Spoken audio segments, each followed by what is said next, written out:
वालेकुम वरहमतुल्लाहि वबरकातुहू। सदक़तुल फ़ितर के हवाले से जो सबसे ज़्यादा पूछे जाने वाले सवाल है वो मैं आपकी नज़र करना चाहता हूँ। ये वीडियो देखने के बाद आपके ज़हन में जितने किस्म के भी सवाल हैं इंशाअल्लाहुल अज़ीज़ वो दूर हो जाएँगे और हर बात मैं कोशिश करूँगा दलाइल के साथ करूँ। नंबर 1 जो सवाल पूछा गया है, सदक़तुल फ़ितर बहन भाई को दिया जा सकता है कि नहीं दिया जा सकता? नंबर 2 जो सवाल पूछा गया है, सदक़तुल फ़ितर ईद की नमाज़ से पहले अदा करना ज़रूरी है और कोई रमज़ान में या रमज़ान से पहले अदा कर दे उसका अदा हो जाएगा। नंबर 3 जो सवाल पूछा गया है, जो बैरून मुल्क हमारे पाकिस्तानी रह रहे हो किस एतबार से सदक़तुल फ़ितर अदा करेंगे? नंबर 4 जो सवाल पूछा गया है वो सवाल ये है कि सदक़तुल फ़ितर के पैसों की बजाय किसी को कपड़े या किसी को कोई साज़ो-सामान लेकर घर का दिया जा सकता है कि नहीं दिया जा सकता? नंबर 5 जो सवाल पूछा गया है, सदक़तुल फ़ितर किसकी तरफ से अदा करना वाजिब है? नंबर 6 जो सवाल पूछा गया है, क्या अपने बालिग़ औलाद की तरफ से सदक़तुल फ़ितर दिया जा सकता है कि नहीं दिया जा सकता? नंबर 7 सवाल जो पूछा गया है, सदक़तुल फ़ितर की मिक़दार कितनी है? ये बड़ा अहम मसला है। बहुत सारी मेरे पहले वीडियो पर लोगों ने एतराज़ किया है, इस पर मैं इंशाअल्लाह सारी बात क्लियर करूँगा। नंबर 8 गुज़िश्ता कोई बंदा पिछले साल सदक़तुल फ़ितर नहीं अदा कर सका चंद सालों में, अब वो अदा करना चाहता है, वो पिछली कीमत पर अदा करेगा या ये साल की कीमत पर अदा करेगा? नंबर 9 इमाम मस्जिद को सदक़तुल फ़ितर दिया जा सकता है कि नहीं दिया जा सकता? नंबर 10 मस्जिद में सदक़तुल फ़ितर के पैसे देना जायज़ है कि नहीं जायज़ है? ये वो सवाल है जो मैं जिसका आपको जवाब दूँगा इंशाअल्लाहुल अज़ीज़।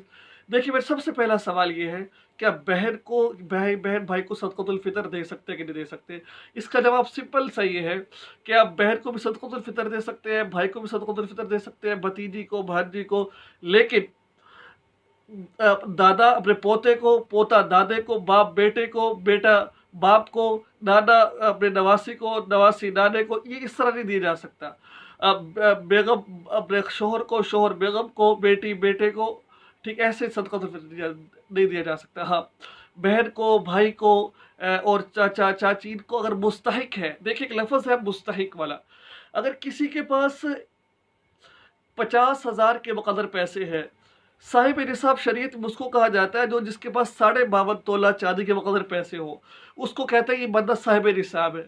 अब ये देगा, इसको दिया नहीं जाएगा। साहिब 52.5 तोला चांदी कितने की है भाई? मैं एक मिसाल दे रहा हूँ, आपको एक अंदाज़ा बता रहा हूँ। 52.5 तोला चांदी तकरीबन 50-55 हज़ार रुपए की है मेरे अंदाज़े के मुताबिक।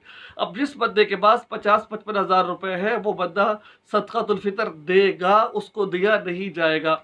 अगर आपकी बहन इतने उसके पास पैसे हैं या ज़ेवर है किसी के पास, देखिए ज़ेवर भी नक़दी में शुमार किया जाता है।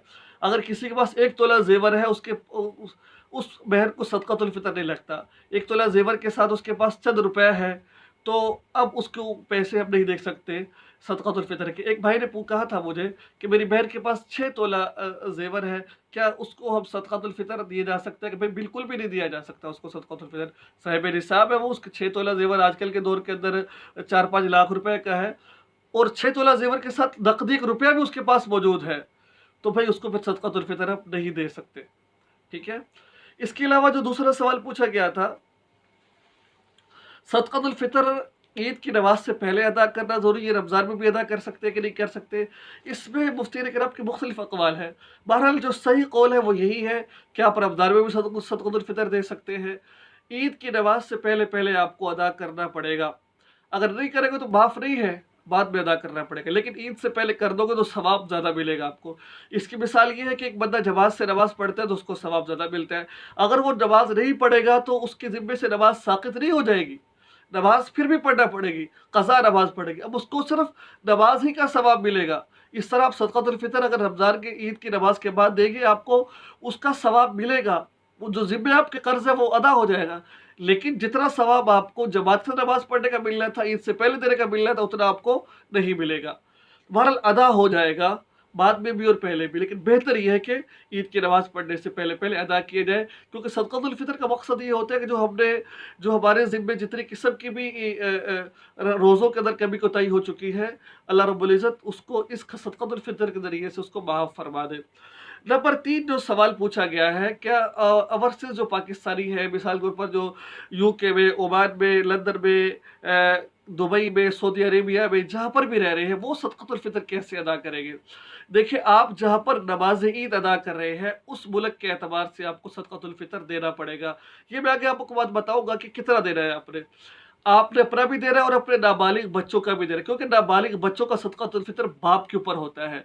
आप जहाँ ईद की नमाज़ अदा कर रहे हैं, वहाँ पर आप अपने उस कंट्री के एतबार से आपने अपना भी सदक़ातुल फ़ितर देना है, अपने नाबालिग बच्चों का भी देना है। हाँ, वो सदक़ातुल फ़ितर के पैसे आप वहाँ पर भी अदा कर सकते हैं, पाकिस्तान में भेजकर लोगों में तक़सीम कर सकते हैं। ठीक है मेरे भाई दोस्तों। नंबर 4 जो सवाल पूछा गया है, सदक़ातुल फ़ितर के पैसों के अलावा कोई बंदा किसी को कपड़े ले दे या किसी ज़रूरत का सामान ले दे, क्या ये जायज़ है? हाँ, बिल्कुल जायज़ है। आप सदक़ातुल फ़ितर के पैसों के साथ किसी को कुछ लेकर भी दे सकते हैं और कपड़े भी दे सकते हैं, कोई भी चीज़ दे सकते हैं। नंबर 5 सदक़ातुल फ़ितर किसकी तरफ से वाजिब है? ये मैं पहले जवाब दे चुका हूँ कि नाबालिग औलाद की तरफ से भी वाजिब है बाप को देना। उनकी तरफ से भी बाप ही अदा करेगा। क्योंकि जो बालिग है, अगर वो साहिब निसाब है, तो अपना सदका फ़ितर खुद देंगे। अगर साहिब निसाब नहीं तो वो सदक़ातुल फ़ितर नहीं देंगे। हाँ, अगर उसका बाप उसकी तरफ से देना चाहे तो देगा उसका बाप, और देना चाहिए बाप को।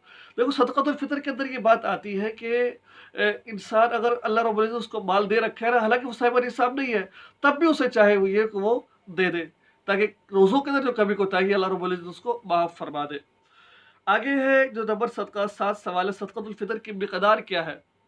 इस पर मेरे पहले वीडियो पर काफ़ी लोगों ने एतराज़ किया था कि आपने जो है ना मिक़दार ज़्यादा बताई है, तो मैं इसको क्लियर करना चाहता हूँ। देखिए, 4 चीज़ों की तरफ से हम सदक़ातुल फ़ितर दे सकते हैं, 4 चीज़ों के इस हिसाब से।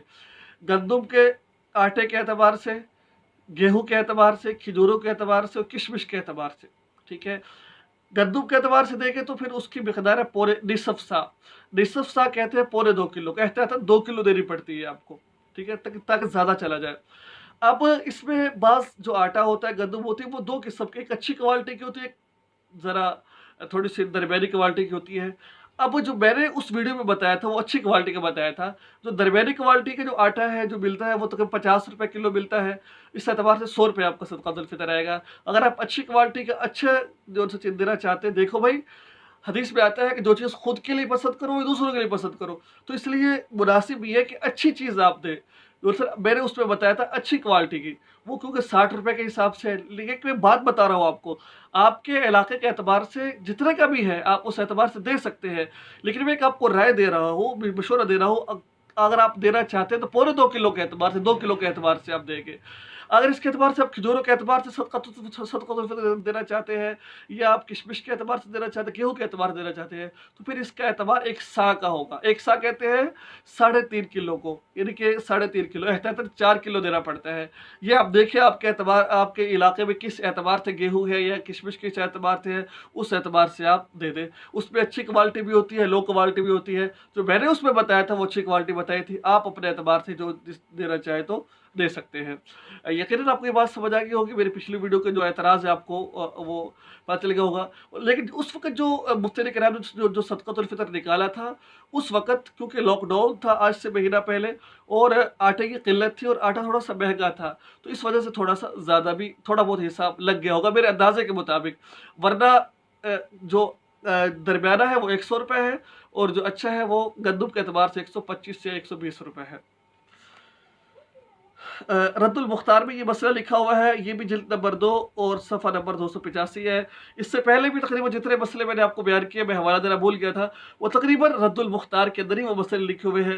और जिल्द नंबर 2 में तकरीबन एक ही 2-3 सफ़ों के अंदर ये तमाम मसले लिखे हुए हैं। 364 है, 365 है, 355 है, इसी एतबार से ये तमाम मसले लिखे हुए हैं रद्दुल मुख्तार के अंदर। अच्छा, एक भाई पूछते हैं कि मैं पिछले सालों की मैंने अपना सदक़ातुल फ़ितर अदा नहीं किया, अब मैं अदा करना चाहता हूँ, किस एतबार से अदा करूँ मैं?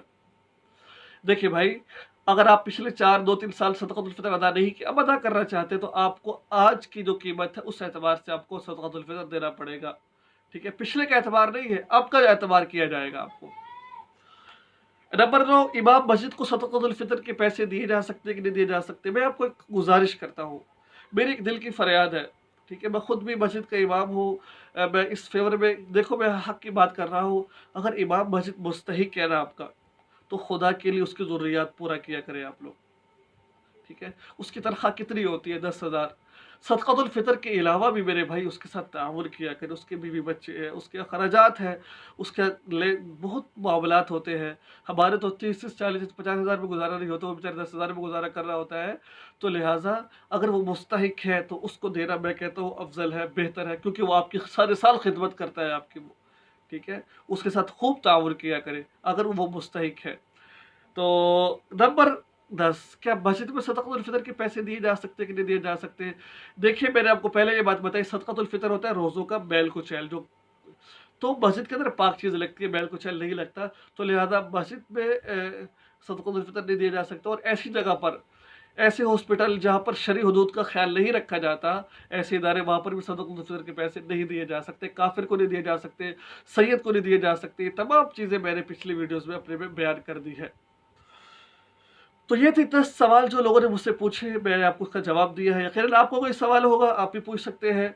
आपसे दरख्वास्त है, ये वीडियो के आखिर में आप चैनल को सब्सक्राइब करते हुए जाएँ और इस भाई को, मौलाना मसऊद को, बंदा नाचीज़ को, अपने भाई को दुआ में ज़रूर याद रखें। अस्सलामु अलैकुम व रहमतुल्लाहि व बरकातहू।